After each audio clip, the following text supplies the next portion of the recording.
권력에 미친 악역의 최후, 동탁과 조조의 숨막히는 대결. 배신의 시작, 여포의 선택. 그날 밤이 으슥해졌을 때 여포는 칼을 들고 정원의 장막에 쑥 들어갔다. 정원은 마침 촛불 아래에서 책을 읽고 있다가 여포를 보고 말하였다. 정원이 말한다. 오, 아들이로구나. 무슨 일이라도 있느냐? 정원은 평소처럼 따뜻하게 여포를 맞이했어요. 하지만 여포의 대답은 충격적이었습니다. 여포가 큰 소리로 대꾸한다. 나도 당당한 대장부다. 함부로 아들이라 부르지 마라. 정원이 놀라며 묻는다. 너 왜 갑자기 마음이 변했느냐? 그 순간 여포는 한 칼에 정원의 목을 쳤다. 그리고 사방을 향하여 큰 소리로 외쳤다. 여포가 외친다. 정원은 의리를 배반하여 내가 죽여버렸다. 나를 따르고 싶은 자는 여기 남고 싫거든 지금 떠나라. 상상이 되시나요? 양아버지를 한 칼에 베어버린 여포의 모습을. 그러자 군사들의 반수 이상이 흩어졌다. 군사들도 이런 배신을 용납할 수 없었던 거죠. 이튿날 여포는 정원의 머리를 가지고 이숙을 찾아갔다. 이숙은 여포를 동탁에게 안내하였다. 동탁은 몹시 좋아하며 여포에게 술을 대접하고 자기가 먼저 절을 하며 말하였다. 동탁이 기뻐하며 말한다. 내 이제 장군을 얻은 일은 마치 가뭄에 타던 벼가 단비를 맞은 격이요. 동탁의 기쁨이 얼마나 컸는지 알 수 있죠. 그리고 여포의 대답은 더욱 충격적이에요. 여포는 동탁을 붙들어 자리에 앉도록 한 후 자신도 절을 하고 대답하였다. 여포가 절하며 말한다. 만약 저를 버리지 않으신다면 아버지로 모시고 싶습니다. 방금 전까지 정원을 아버지라 불렀던 여포가 이제는 동탁을 아버지라고 부르네요. 동탁은 미리 준비한 황금 갑옷과 비단옷을 상으로 주고 즐거운 시간을 보낸 후에 헤어졌다. 여기서부터는 정말 충격적인 내용이 나옵니다. 이때 이유가 동탁에게 속히 황제를 바꾸는 일을 실행하도록 권하였다. 이유가 동탁에게 말한다. 상공님, 이제 황제를 바꿀 때가 되었습니다. 황제를 바꾼다니 이건 정말 엄청난 일이죠. 동탁은 곧 궁안의 잔치를 베풀고 모든 대신들을 청하였다. 한편 여포를 시켜 무장군사 1천여 명을 거느리고 좌우에 정열해 있도록 하였다. 잔치라고 했지만 실제로는 무력으로 위협하는 자리였어요. 그리고 드디어 술이 몇 잔 들어가자 동탁이 칼을 짚고 일어섰다. 동탁이 위협적으로 말한다. 지금 황제는 어리석고 약해서 종묘를 받들 수 없어. 내 이제 옛날의 이윤과 곽광의 예에 따라 황제를 폐하여 흑농왕으로 하고 진류왕을 황제로 세우겠소. 만약 반대하는 사람이 있으면 당장 목을 베어 버릴 테니 그리하오. 완전히 협박이었죠. 하지만 한 사람만은 굴복하지 않았어요. 모든 신하들은 벌벌 떨며 감히 맞서지 못하였다. 그때 중군교의 원소가 앞으로 나서면서 말하였다. 원소가 당당히 말한다. 지금 황제께서는 즉위하신 지 며칠 되지도 않으며 아무런 잘못도 없으신데 왕족의 정통 핏줄을 폐하고 서자를 왕으로 세우려 하니 이는 반역이 아니고 무엇이냐. 원소의 용기가 대단하죠. 하지만 동탁의 반응은 더욱 무서웠어요. 동탁이 노발대발하며 말한다. 나라 일은 내 손에 달려있다. 내가 뜻대로 하는데 누가 감히 반대하느냐. 너는 내 칼이 잘 드는지 아닌지 똑똑히 보아라. 원소도 지지 않고 칼을 뽑아들며 대답한다. 내 칼만 잘 들고 내 칼엔 녹이 쓴 줄 아느냐. 두 사람은 당장에라도 싸울 기세를 보였다. 동탁이 원소를 죽이려 하자 이유가 황급히 말렸다. 이유가 급히 말한다. 일도 결정하기 전에 함부로 사람을 죽여서는 아니 됩니다. 결국 원소는 기지로 떠나버렸고 동탁은 다른 대신들을 더욱 강하게 압박했어요. 동탁이 태부원에게 말한다. 그대의 조카는 무례한 놈이지만 그대 얼굴을 보아 용서한다. 그런데 그대는 황제를 폐하고 다시 세우는 일을 어떻게 생각하는가? 원해가 떨리는 목소리로 답한다. 예, 옳은 말씀이십니다. 동탁이 더욱 기세등등하게 소리를 높인다. 이와 같은 중대한 일을 반대하는 자는 군법으로 다스리겠다. 대신들이 모두 굴복하며 말한다. 분부대로 따르겠습니다. 그해 9월 초하루 동탁은 황제에게 가덕전으로 나오기를 청하고 문관, 무관 등 모든 대신들이 모인 자리에서 칼을 빼어들고 호령을 하였다. 동탁이 칼을 들며 호령한다. 지금 황제는 어리석고 약하여 황제 될 자격이 없다. 네, 이제 그 잘못을 글로 적었으니 이유는 읽어보도록 하라. 이유가 글을 다 읽자 동탁은 더욱 무자비한 명령을 내렸어요. 동탁이 부하들에게 호령한다. 어서 황제를 끌어내리고 거기 꿇어앉혀 신하의 예를 갖추게 하여라. 동탁이 또 한 번 큰 소리로 호령한다. 하태우도 궁중에 옷을 벗기고 다음 황제의 처분을 기다리게 하여라. 황제와 태우는 울음을 터뜨렸다. 여러 대신들도 모두 슬픔에 젖었다. 하지만 한 사람만은 끝까지 의를 지켰어요. 그때 섬돌 아래 서 있던 한 대신이 소리를 높여 외쳤다. 상서정관이 목숨을 걸고 외친다. 역적 동탁아, 어찌 감히 하늘 무서운 줄 모르고 이를 꾸미느냐. 내 이제 내 목을 잘라 피를 뿌려주겠다. 이것이 정관의 마지막 저항을 이렇게 묘사하고 있어요. 그러더니 동탁을 향해 손에 든 상아호를 냅다 던지는 것이었다. 하지만 결과는 뻔했죠. 동탁은 화를 버럭내며 무사에게 호령하여 그를 붙잡아내렸다. 그는 상서정관으로 동탁의 엄포에도 얼굴빛 하나 변하지 않고 계속 욕을 퍼부어댔다. 동탁은 정관을 밖으로 끌어내어 당장 처형하였다. 그리고 드디어 새로운 황제가 세워졌어요. 이리하여 4월에 즉위한 어린 황제는 가엾게도 9월에 덧없이 쫓겨나고 말았다. 동탁이 황제로 세운 진류왕 혁은 영제의 둘째 아들로서 이분이 바로 헌제이다. 이때 나이 겨우 9살로 이해의 연호를 초평원년이라 고쳤다. 한편 소재는 하태후, 당비와 함께 영왕궁에 갇힌 채 옷과 음식도 점점 거르게 되었다. 소재의 눈에서는 눈물이 마를 날이 없었으며 이처럼 답답한 심정을 시를 지으며 달랬다. 하지만 이것마저 동탁에게는 눈의 가시였어요. 동탁이 이유에게 명령한다. 이와 같이 원망하는 시를 지었으니 죽일 명목이 생겼다. 무사 10여 명을 데리고 가서 소재를 죽이도록 하여라. 마침 다락에 있던 소재와 당비는 이유의 무리가 궁으로 들이닥쳤다는 궁녀의 보고를 듣고 깜짝 놀랐다. 이유는 독약을 탄 술을 소재에게 권하였다. 소재가 의아해하며 묻는다. 무슨 까닭에 술을 마시라 하는가? 이유가 거짓으로 답한다. 화창한 봄날을 즐기시라고 동상국께서 특별히 보내신 것이요. 하지만 하태후는 뭔가 수상함을 눈치챘어요. 하태후가 의심스럽게 말한다. 축하 술이라면 너부터 먼저 마셔 보아라. 이유가 호통을 친다. 안 마실 테냐? 그리고는 사람을 시켜 단도와 명주를 앞에 꺼내 놓았다. 이유가 협박한다. 축하 술이 싫다면 이 두 가지를 주겠다. 이때 당비가 마지막까지 두 분을 지키려고 했어요. 당비가 땅바닥에 꿇어앉으며 애원한다. 술은 제가 대신 마실 테니 부디 두 분의 목숨만은 살려주십시오. 이유가 냉정하게 답한다. 내가 무엇이길래 감히 왕 대신 죽겠다는 거냐? 하태후는 마지막까지 동탁을 저주했어요. 하태후가 발을 구르며 외친다. 하진이란 놈이 무턱대고 역적을 서울에 들이더니 오늘날 이런 화를 당하는구나. 하태후가 크게 꾸짖는다. 역적 놈, 동탁아, 우리 모자를 죽이면 하늘이 너를 용서하지 않을 것이다. 너희 온 집안이 떼죽음을 당할 테니 두고 보아라. 이 예언은 나중에 정말로 현실이 되었어요. 책에서는 비극적인 결말을 이렇게 기록하고 있습니다. 잔뜩 화가 난 이유는 양손으로 하태후를 덥석 잡아 그대로 다락에서 끌어내린 후 무사를 시켜 목을 졸라 죽였다. 그리고 다시 당비를 죽인 후 독이 든 술을 소재 입에 억지로 쏟아 부었다. 이제 희망의 빛이 보이기 시작합니다. 이 무렵 원소는 발해에서 동탁의 소문을 듣고 사도 왕윤에게 밀서를 보냈다. 원소의 편지 내용을 읽어보면 이래요. 역적 동탁이 황제를 함부로 폐위시키는 등 그 흉악한 횡포가 이루 말할 수 없다는데 공은 그 소문도 못 들은 듯이 가만히 보고만 있으니 이래서야 어찌 충신이라 하겠소. 왕윤은 이 편지를 받고 고민에 빠졌어요. 그러다가 한 가지 계책을 생각해냈죠. 하루는 왕윤이 조정에다가 한 곳에 모여 조회를 기다리고 있는 대신들에게 말하였다. 왕윤이 대신들에게 말한다. 오늘은 나의 생일이요. 변변치 않은 술자리이지만 저녁에 여러분께서 와주시면 고맙겠소. 그날 밤 벌어진 일을 책에서는 이렇게 묘사하고 있어요. 그날 밤 왕윤은 집 한 채에 술자리를 마련하였다. 여러 대신들이 모두 모여서 술잔이 몇 번 돌았을 때 왕윤은 벼랑간 얼굴을 가리면서 흐느껴 울었다. 조조가 깜짝 놀라 물었다. 왕사도께서는 이 좋은 생일날에 어찌하여 슬피 우는 거요? 왕윤이 화를 버럭내며 답한다. 그대도 조상 때부터 한나라 신하인데 나라에 보답할 생각은 않고 어째서 웃는 건가? 그때 조조가 용기를 내어 말했어요. 조조가 말한다. 그건 여러분이 이렇게 모여 있으면서도 동탁 한 사람을 죽일 계책이 전혀 없다는 것 때문이요.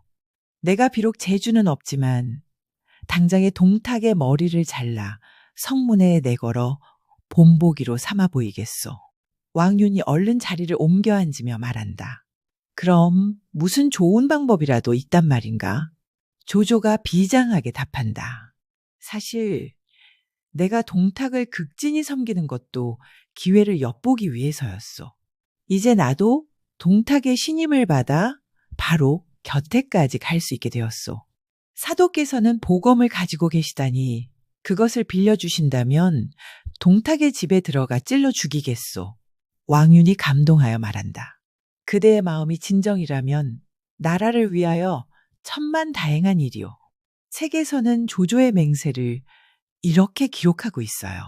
왕윤이 손수 술을 따라 권하자 조조는 술을 마룻바닥에 뿌리고 맹세까지 하였다. 드디어 조조의 목숨을 건 작전이 시작됩니다. 이튿날 조조는 보검을 차고 동탁의 집으로 갔다. 조조가 하인에게 묻는다. 동상국께서는 지금 어디 계시느냐? 하인이 답한다. 예, 사랑방에 계십니다. 조조가 곧장 사랑방으로 들어갔을 때 동탁은 침대에 걸터 앉아 있었고 그 옆에 여포가 서 있었다. 동탁이 인상을 찡그리며 말한다. 그대는 왜 이렇게 늦게 오느냐? 조조가 변명한다. 예, 말이 너무 말라서 제대로 걷지를 못합니다. 그때 동탁이 여포에게 명령했어요. 동탁이 여포를 돌아보며 명한다. 내게 서량에서 보내온 좋은 말이 있다. 내가 가서 한 필 골라다가 조조한테 주어라. 드디어 기회가 왔어요. 책에서는 조조의 심정을 이렇게 표현하고 있습니다. 여포가 동탁의 명을 받고 밖으로 나가자 조조는 옳지, 이놈을 죽일 때가 왔구나 라고 속으로 쾌재를 불렀다. 하지만 조조는 망설였어요. 조조는 당장에 칼을 뽑아 처치하려고 하다가 문득 동탁의 힘이 무척 세다는 걸 깨닫고는 결행하지 못하였다.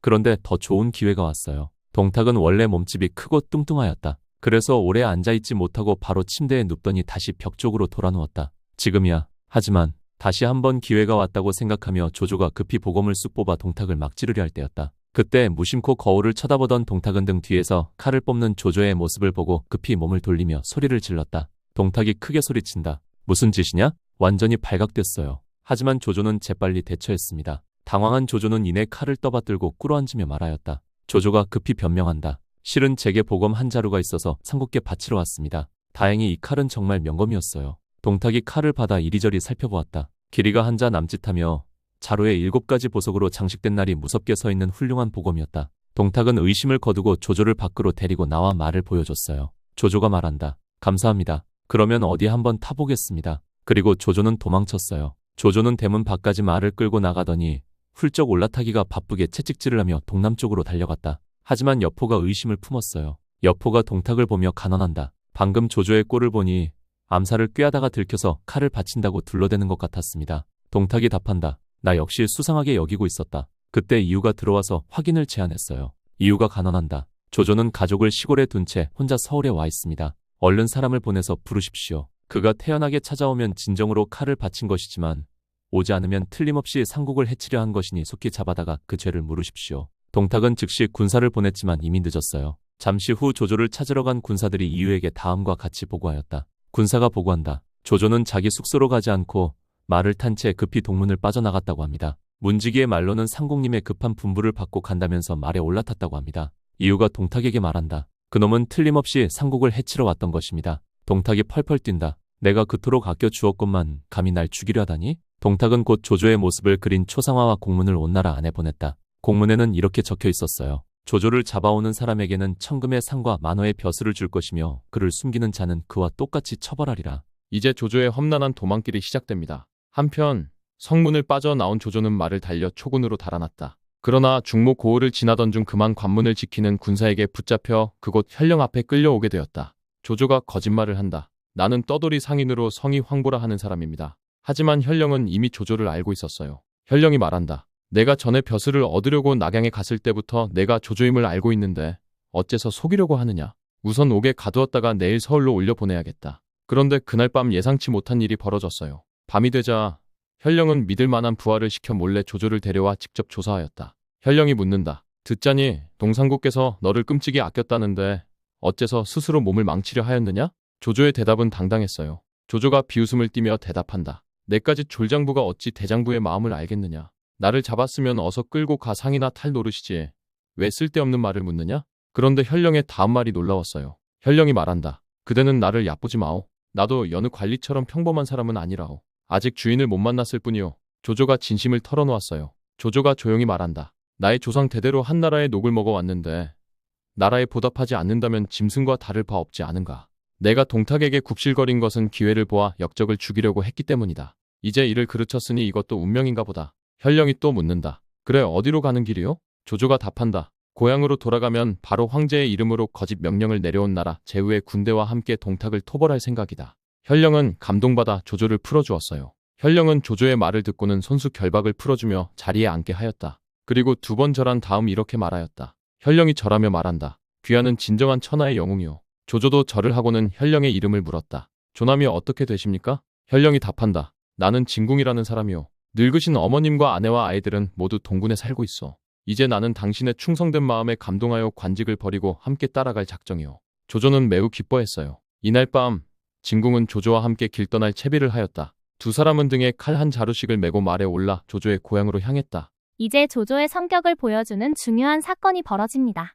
사흘을 쉬지 않고 말을 달린 두 사람이 드디어 성고 땅에 닿았을 때 조조는 앞에 보이는 숲이 우거진 곳을 채찍으로 가리키며 말했다. 조조가 말한다. 저 숲 속에 여백사라고 하는 사람이 살고 있어. 바로 내 아버지와는 의형제 되는 분이시니 우리 집 소식이나 들을 겸 하룻밤 자고 갑시다. 진궁이 답한다. 그렇게 합시다. 여백사는 반갑게 맞아주었지만 걱정도 했어요. 여백사가 걱정스러운 투로 묻는다. 듣자니 조정에서는 온 나라에 공문을 보내 너를 잡아들이라 하여 너의 부친도 진류 땅으로 피하였다는데 어떻게 여기까지 왔느냐? 조조는 지금까지의 일을 모두 말씀드렸어요. 조조가 말한다. 만약에 진현령이 아니었던들 제 몸은 벌써 가루가 되었을 것입니다. 여백사는 진궁에게 고마워하며 따뜻하게 대접하려고 했어요. 여백사가 말한다. 오늘 밤은 마음을 푹 놓고 우리 집에서 주무시오. 늙은이가 사는 집이라 좋은 술이 없어. 내가 마을에 내려가서 술 한 통 사다가 대접할 테니 잠시만 기다려주시오. 여백사가 나귀를 타고 어디론가 갔는데 얼마 후 언뜻 뒤채에서 칼 가는 소리가 들렸다. 조조가 진궁에게 말한다. 여백사는 우리 일가가 아니오. 아무래도 수상하니 가서 동정을 살핍시다. 두 사람이 몰래 뒤채로 갔을 때 들린 말은 어떤 목소리가 말한다. 묶어놓고 죽이면 어떻게소? 순간 조조는 오해했어요. 순간 조조는 정신이 번쩍 들었다. 역시 그렇구나. 먼저 손을 쓰지 않으면 내가 죽는다. 그리고 끔찍한 일이 벌어졌어요. 조조는 진궁과 함께 칼을 뽑아들고 온 식구를 모두 죽여버렸다. 8명이나 되는 식구를 모두 죽이고 나오던 조조와 진궁의 눈에 부엌에 돼지 한 마리가 묶여있는 것이 보였다. 손님을 대접하기 위해 돼지를 잡는 중이었던 것이었다. 진궁이 탄식하며 말한다. 그대의 공연한 의심 때문에 괜한 사람들만 죽였구려. 하지만 더 충격적인 일이 기다리고 있었어요. 그들은 집에서 나와 급히 말을 몰고 떠났다. 그런데 채 이리도 못 가서 나귀 안장에 술 2통을 걸어 달고 과일과 채소를 사서 돌아오는 여백사를 만났다. 여백사가 말한다. 조카와 현령님께서는 왜 바로 떠나시오? 벌써 집 식구들에게 돼지 한 마리를 잡으라고 일러놓았는데 하룻밤은 묵고 가야지. 어서 돌아갑시다. 조조는 뒤도 돌아보지 않고 갔지만 조조가 얼른 둘러댄다. 쫓기는 몸이라 오래 지체할 수가 없습니다.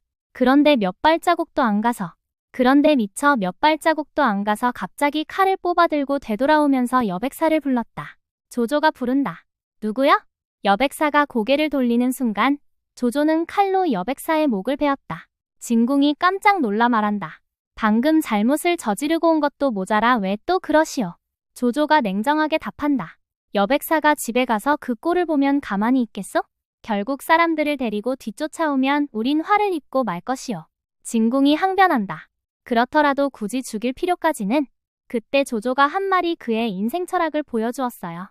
조조가 진궁의 말에 역정을 내며 말한다. 차라리 내가 남을 배신할지언정 절대로 남이 나를 배반하게 하지는 않겠소. 진궁은 아무 말도 할 수 없었어요.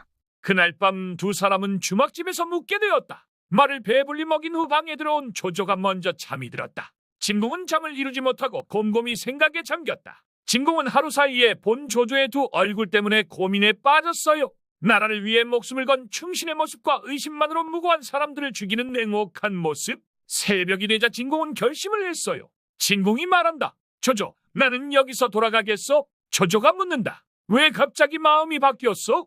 진궁이 답한다. 당신이 어제 한 일을 보니 당신을 따를 수 없겠어. 조조는 아쉬워했지만 이해했어요. 조조가 말한다. 그렇다면 어쩔 수 없어. 각자의 길을 가시오. 한 사람은 의를 지키기 위해 돌아갔고 한 사람은 천하를 구하기 위해 앞으로 나아갔습니다. 하지만 조조의 마음속에는 확고한 신념이 있었어요. 어떤 방법을 써서라도 이 혼란한 세상을 바로잡겠다는. 동탁은 무력으로 권력을 손에 넣었지만 결국 여포에게 죽임을 당했어요. 하태후의 예언대로 온 집안이 멸망했죠. 여포는 양아버지를 배신하고 동탁을 따랐지만 나중에 다시 동탁을 배신하고 죽였어요. 하지만 그 자신도 결국 비참한 최후를 맞았습니다. 조조는 이후 위나라의 기초를 닦고 삼국시대의 한 축을 담당하는 영웅이 되었어요. 하지만 그의 냉혹함과 권무술수는 역사상 계속 논란거리가 되고 있죠. 우리가 배울 수 있는 교훈들은 다음과 같습니다. 권력은 그것을 어떻게 얻느냐가 아니라 어떻게 사용하느냐가 중요하다는 것. 의심과 두려움은 사람을 괴물로 만들 수 있다는 것. 모든 선택에는 대가가 따른다는 것. 그리고 진정한 영웅은 목적을 위해 수단을 정당화하는 사람이 아니라 수단도 목적만큼 고귀해야 한다고 믿는 사람이라는 것입니다. 오늘의 삼국지는 어떠셨나요? 이런 고전 속 깊은 이야기들을 현대적으로 재해석해서 들려드리는 콘텐츠가 마음에 드셨다면 좋아요와 구독 꼭 눌러주세요. 댓글로는 여러분이 생각하는 조조에 대한 평가를 남겨주세요. 조조는 영웅일까요? 아니면 야심가일까요? 그리고 조조가 한 말, 차라리 내가 남을 배신할지언정 절대로 남이 나를 배반하게 하지는 않겠다. 는 말에 대해서도 여러분의 생각을 들려주세요. 다음 시간에는 동탁이 어떻게 최후를 맞게 되는지, 여포와 초선의 로맨스는 어떻게 전개되는지 함께 보겠습니다. 정말 상상을 초월하는 반전과 인간 드라마가 기다리고 있으니 절대 놓치지 마세요. 지금까지 소리책과 함께하는 삼국지였습니다. 다음 영상에서 또 만나요.